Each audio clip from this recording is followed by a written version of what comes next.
final argument for the morning, which would be the case of Peter Najawicz versus the People, number 98 of 2009. And for the appellant, we'll have Attorney Robert L. King, and again, Attorney Clement for the government, for the people. Good morning, Your Honors. Judge Cabret, Justice Cabret. Good morning. Chief Justice Hodge, Judge Justice Designate Gomez. My name is Robert King, and I represent Mr. Peter Najawicz. This is a criminal action that I had been involved in representing Mr. Najawicz approaching 12 years. So I think I have a pretty good understanding of both the facts and the documents that are involved in this case. And if there's anything that I've looked at over these 12 years... I'm not clear. Did you reserve any time for rebuttal? Oh, I'm sorry, Your Honor. I'd like to reserve 3 minutes for rebuttal. Very well.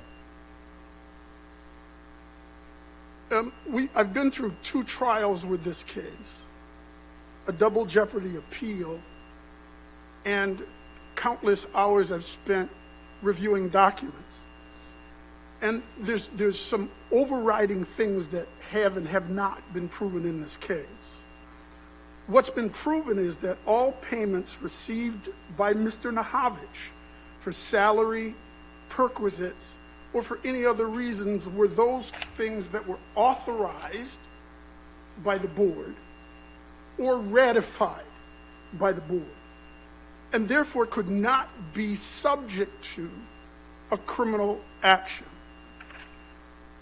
The next thing that's clear is that Mr. Najawicz could not be guilty of any certifying officer offenses.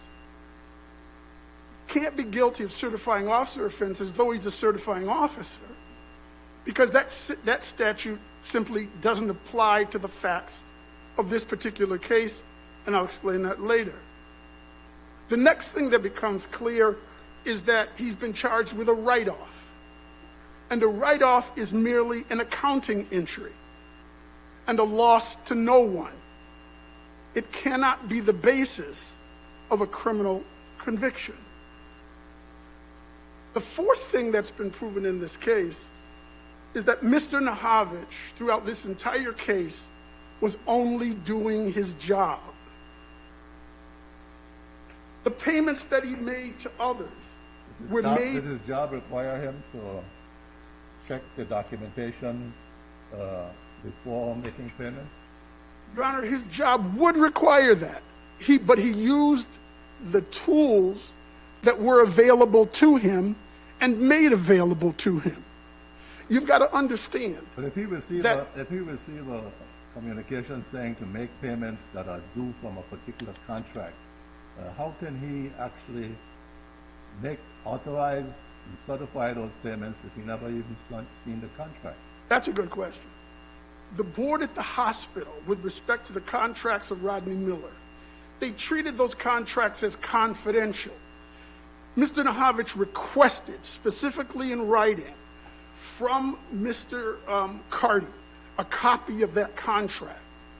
Instead of him receiving a copy of that contract, he received a communication from Allison Spencer. Now, the contracts were kept in Mr. Carty's office under lock.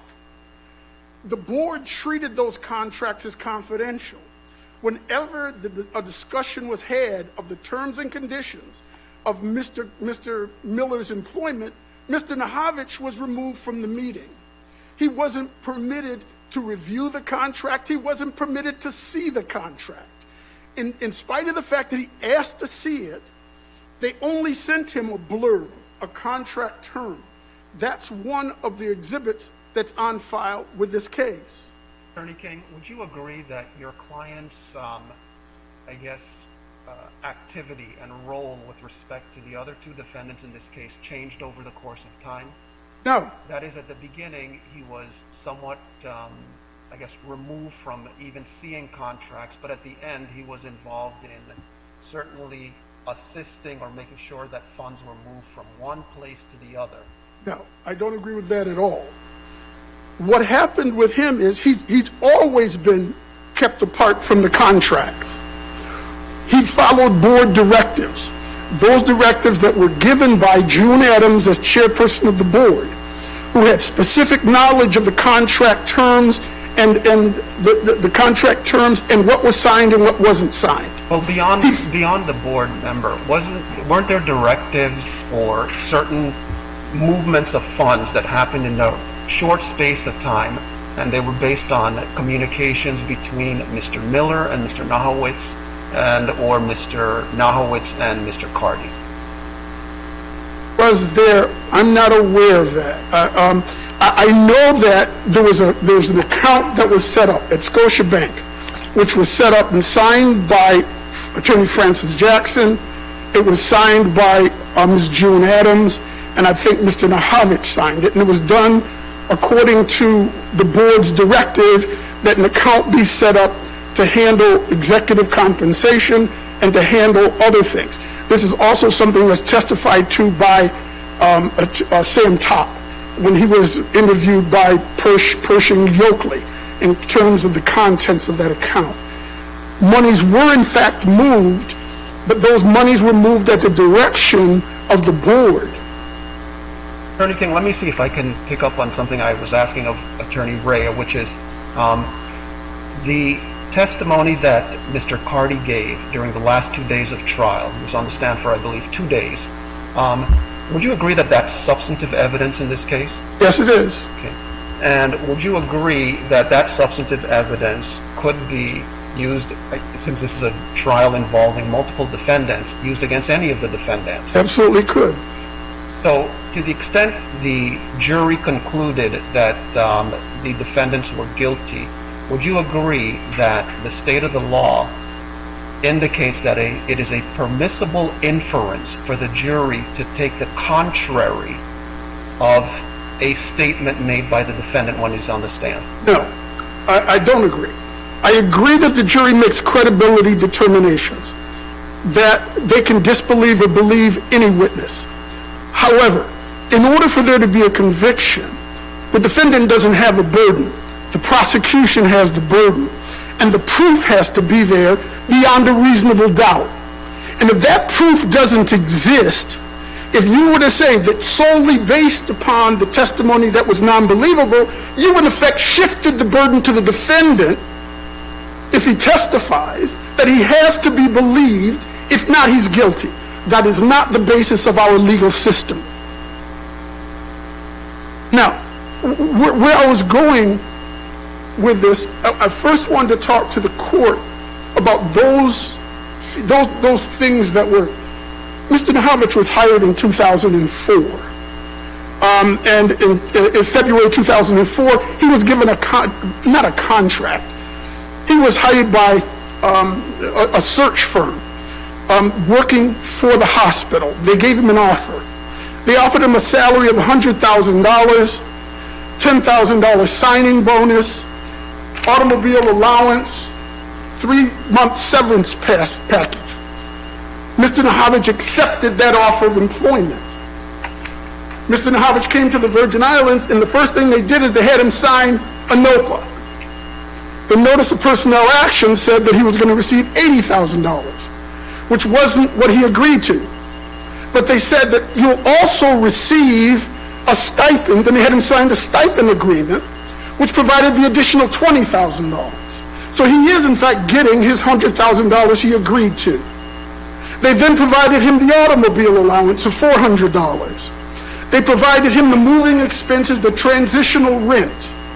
And because he accepted this, the government charged offenses because Mr. Najawicz received money over NOPA. The government legislated offenses that the legislature didn't legislate. The government filed the case saying that they created a new offense that was receiving money over NOPA or in violation of a trust. The only entity that is competent to pass criminal laws would be the legislature of the Virgin Islands. Criminal law is not subject to the whim and discretion of the prosecutor, nor is it subject to the predilections of a trial judge. It has to do with what the legislature has legislated a crime and the elements that they've set up in the books of this jurisdiction. So what you have here is there's no dispute throughout the entire trial. Every board member who testified that Mr. Miller had the authority to grant salary, perquisites to the CEO, the CFO. He had the power to hire and to fire. Every board member testified that it was their management style, their board style, to permit the CEO to do that, and that the CEO is responsible to the board. And if they had an issue with the setting of the salaries, they would fire the CEO. The board admitted that it was aware of the salary that was received by Mr. Najawicz. They admitted of the perquisites that he received. And in fact, in 2008, December 2008, January 2009, the board had a spreadsheet prepared by attorney Steve Russell that outlined all of the salary, perquisites, and everything that was received by Mr. Najawicz and Mr. Cardi for the period of each one of their employment. The board reviewed that, and we talk about that, okay, there's this thing called ratification. The board fully reviewed it. They already knew it before. They'd admit they knew what the salaries and perquisites were. But they reviewed it in 2000 and 2008. They did nothing. They didn't cancel the salary. They didn't fire Mr. Najawicz. In fact, they signed a document. If they ratify, when they actually ratified, what they signed actually was approving any past contracts and agreements signed by this. Right, which in effect, Did they agree to waive any actions of Mr. Najawicz, the CEO? I'm sorry, Did they ratify any acts of your client? no, they did not. They did How not. does that ratification help you? No, that had to do with the items that were received by Mr. Najawicz. The next issue that we would go to are, what about the payments made to others? Well, it's also... Let's go to those payments, Yes. especially, the 2007 payments. It was your client that actually presented Ms. Adams with that letter saying to pay all payments? No, Ms. That was Adams, the document came to Mr. Najawicz that he was to pay. No, It I'm was saying signed- the original one that June Adams signed, I believe the testimony is that was presented to her by your client. Yeah, Mike, I'm not certain about that, Your Honor, that individual document. That may or may not be the case. I don't have a recollection of that. But that doesn't change anything. I'm now talking about the SECO and the conspiracy, at least. Would you agree that there is evidence that your client procured that June Adams's approval to make these payments? He then received a letter from Miller and he went ahead and make them without ever checking to see if they were due or not? Oh, I don't believe that that's true. I believe that he's frustrated because he can't get a copy of this contract. So why He goes to, if he approve it based went on to the that board contract? chair, Your Honor, I admit, this is something I'm going to admit, and I very seldom admit anything, but this is something I'm going to admit. His payments were ill-advised. His payments may have been negligent. I admit that he shouldn't have made them, but they weren't criminal. He went to the very persons who were intimately familiar, or should be intimately familiar, with the existence of the contract's terms, and whether or not payments are appropriate. And those very persons, the CEO, the board chair, legal counsel, where the contracts were kept. And he asked them, and they're the ones who signed off on everything. He did his job. He paid in accordance with the directives that he received, and nothing more. Would I have paid them? No, and H, no. I would not have. Okay, thank you. No crime, Your Honor. Thank you.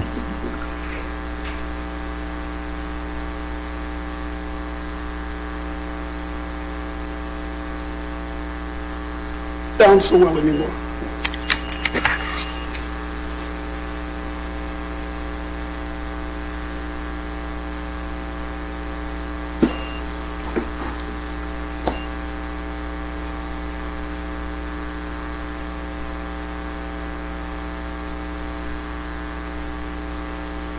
Morning, Assistant Attorney General Ian Clement for the people. Please. Don't blame me. I didn't have the contracts. That is Peter Najawicz's defense. I did not have the contracts. But one with deliberate antisocial purpose in mind may deliberately shut his eyes to avoid knowing what would otherwise be obvious to view. In such cases, so far as the criminal law is concerned, the person acts at his own peril in this regard and is treated as having knowledge of the facts as they are ultimately discovered to be. That's a quote from the treatise by Rollins Perkins called Criminal Law. And that quote is a crux of the certifying officer statute, which imposes strict liability on certifying officers. So as far as the certifying officer statute is concerned, it does not matter that Najawicz did not have the contracts. He paid those monies without substantiation, at his own peril. But he did not seek the substantiation or refuse to pay on those contracts without substantiation, like Eugene Welch did, because he mistakenly thought that not having the contracts would give him cover. At every turn, Najawicz was a team player. Within the first 6 months after his hire, he approved 2 housing advances that were $2,500 more than was authorized under Miller's 2002 contracts. 2 days after the second of those advances, Miller gave Najawicz a $400 car allowance that the board did not approve. Then Miller goes for the gusto. He submits a housing advance voucher for $45,000, more than twice than what was allotted in the 2002 contract in one voucher. Najawicz approves this housing advance with no substantiation. Later, in collusion with Miller and Carty, he forgave the unauthorized advance of $45,000 and similarly forgave Carty's $10,000 stipend, or salary advance. Didn't the board chair specifically authorize that $45,000 advance? The board chair did sign that advance, but under the certifying officer statute, if that's found to be unauthorized, which is, there's no contract that authorizes that, he is responsible. Now, Agree in your theory of the case that of the 3 defendants here, Mr. Najawicz is the least culpable, if you were to order the hierarchy of the individuals? No, I wouldn't say that, Your Honor. I would say that Mr. Miller was the ringleader, and he's the most culpable, and he received the harshest sentence rightly. But Mr. Najawicz and Mr. Carty were equally culpable in their roles. Mr. Najawicz came to the, to the hospital in 2004, is that right? That's right, Your Honor. Now, that would be sometime after the other 2 defendants were there, correct? Well, yeah, Mr. Carty was there since the late 90s, and Mr. Miller got there in 2002. What is the government's theory as to when Mr. Najawicz became a member of this criminal enterprise, alleged criminal enterprise? I would say that he was tested early on in April in 2004, right the day after June Adams became board chair. Mr. Miller submitted a housing advance. So the housing advance was $20,000 separated into 4 payments of $5,000. Well, I'm asking the question because what I want to find out is this. The first part was what I just asked you, which is when he became a member of the alleged criminal conduct or enterprise, and then how. Because it seems to me that, at least from the evidence that I saw in the transcript, was that he was hired, and within a short period of time, he received a stipend, Yes. which I thought the government thought was objectionable and evidence of participation in a criminal enterprise. But wouldn't it stand to reason that someone who is new on island, new to the job, and receives something that's already been in place isn't doing something that's objectionable, he's just falling in line with what's been happening?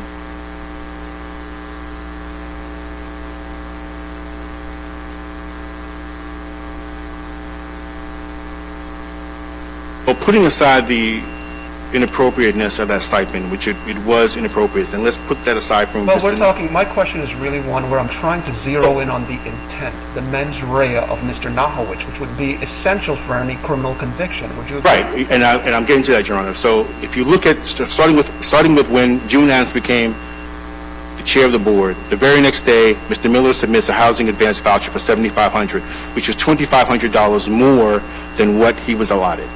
Mr. Najawicz does not get any substantiation for that. Would you agree that Your Honor, Mr. he submits a second voucher for $7,500. Again, Mr. Najawicz does not get any substantiation. Would you agree that Mr. Najawicz was held at arm's length for many things? For instance, with respect to the knowledge of the existence and possession of the contracts? Mr. Najawicz testified, and there's no testimony from Mr. Najawicz that he ever attempted to get any of the contracts, okay? And bylaws require the CFO to have all of these substantiating documents. He's required to have that. And it's not a defense to say, I didn't have the contracts. Was there evidence that Mr. Najawicz was sort of the person that would be terminated when things started to become apparent as to what was going on? I think towards the end, after Mr. Miller had departed, there was a board meeting in which Mr. Carty tried to make Mr. Najawicz the fall guy for this. But they all acted in concert. Mr. Miller, Mr. Najawicz, and Mr. Carty all acted in concert. And I would also, when you talk about intent, I would point to, and counsel referenced a spreadsheet that was prepared by Attorney Russell, was also prepared by Mr. Najawicz. And it was an interesting thing about that spreadsheet, because that spreadsheet was supposed to be all the payments received by Carty and Najawicz, but what it's missing though is the May 16th payment that Najawicz paid out to Miller in the amount of $966,000, and then it's also missing the $26,000 payment that went to Najawicz for a bonus that was made the very next day after the $966,000 was paid out, a bonus that was purportedly 2.5 months earlier than it would have been due. So that in and of itself right there shows quid pro quo. And then his failure to include those payments in the spreadsheet shows concealment, acknowledgement of guilt, acknowledgement of the crime, mens rea towards knowledge, and that shows intent, Your Honor.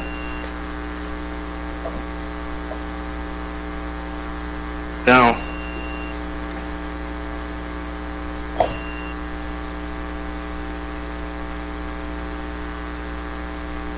is it the government's position that Mr. Najawicz was acting in accordance or consistent with an agreed plan to achieve some criminal objective?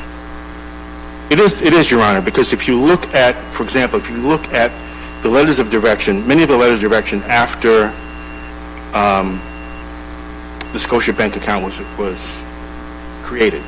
But when you say letters of direction, doesn't that cut against the government's theory? That is, Mr. Najawicz wasn't, it would suggest that Mr. Najawicz isn't doing things because it's what he's supposed to do to get achieve this criminal objective. He's doing what he's told. He's an employee. He's a subordinate. He's told, I think some of the letters say, Peter, do this, or someone, or Mr. Najawicz, do that. But in those instances, it all seemed like it was either a directive from someone else, that being Mr. Miller or Mr. Carty. Was there evidence that Mr. Najawicz did things on his own in order to further the objectives of the enterprise? Yes, Your Honor. So if you look at the general ledger for the hospital, when it came to the Scotia Bank account, Mr. Najawicz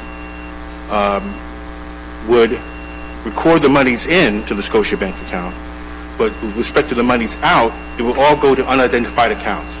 So based on the general ledger, you couldn't tell where the money was going.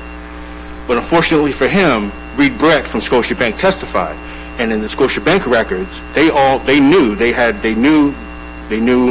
designations for Mr. Miller's personal account, a designation for the Scotia Bank account, a designation for Mr. Carty's personal account, a designation for Mr. Najawicz's personal account. So Reed Brett from Scotia Bank could tell where all these monies were going. So the fact that this outside entity, the bank itself, could tell where the money was going, and Najawicz intentionally, and he himself kept the general ledger, intentionally conceal where the monies were going in the general ledger, shows his own, aside from anyone else, his own act of intent and culpability.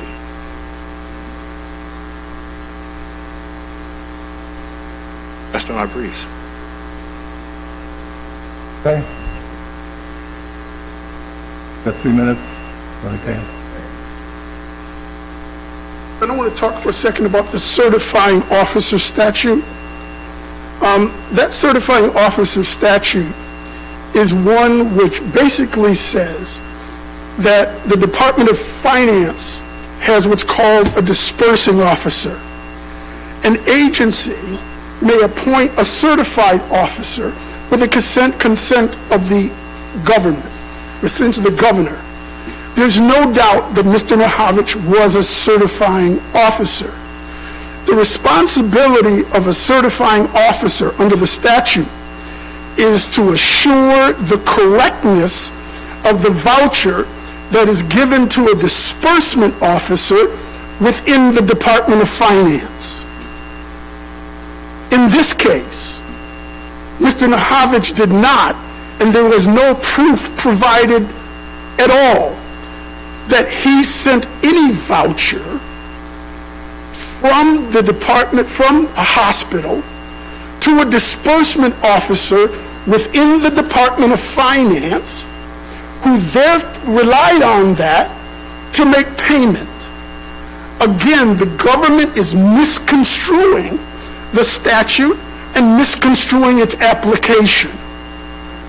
Your brother said that something that indicates your client's intent was that he failed to put some items in a document that he was required to do. He's inventing things as he stands. That has never been the proof in this case. That has never been an argument that's been made in this case, below or otherwise. There was there was nothing that was hidden in the general ledger. He can try to stand here now and say, oh, this is the smoking gun. But when was that smoking gun at trial, and where was it argued that that was a smoking gun? This is something he's arguing for the first time on appeal, and he's arguing it because there has always been a lack of evidence. Pardon? Was that spreadsheet ever admitted in evidence? No, Your Honor. No, it was not. It was never admitted. With regard to the testimony, that you are arguing, Attorney King, that your client asked for the contract, for Mr. Miller's contract. Yes. However, your opponent, Mr. Attorney Clements, he said there's no testimony. He's inventing. No testimony. He wasn't at the trial. That Mr. Najawicz asked for Mr. Miller's contract. This man's my fellow counsel. He comes up here and he invents things that are not in the record. The record will show, if your honors look at the exhibits, there is a specific request made to Attorney Carty in an email requesting a copy of the contract. And when he was refused to get a copy of the contract, he was told in the testimony of Allison Spencer also. Allison Spencer testified about how they kept the contracts confidential.